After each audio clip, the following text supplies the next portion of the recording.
A mother's silent cry, an honest voice of sacrifice. Hindi ako umiiyak para sa awa.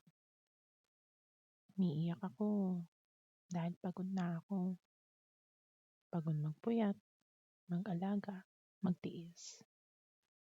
Pero walang may pakialam. Ako ang gigising sa gabi.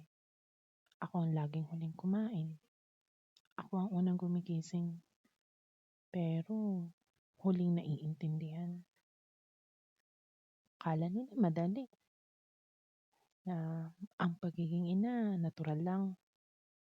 Pero wala silang alam sa sakripisyong hindi nasusukat ng pera, kundi sa oras, luha, at lakas na unti-unting nauubos.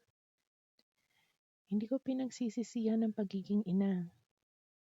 Proud ako na nanay ako. Proud ako na isa akong ina. Pero sana marinig mo rin ang pagod ko. Sana makita mong bago ako naging ina, tao rin ako. May damdamin, may pangarap.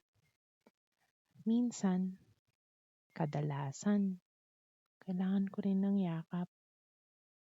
Hindi bilang ina, kundi bilang ako.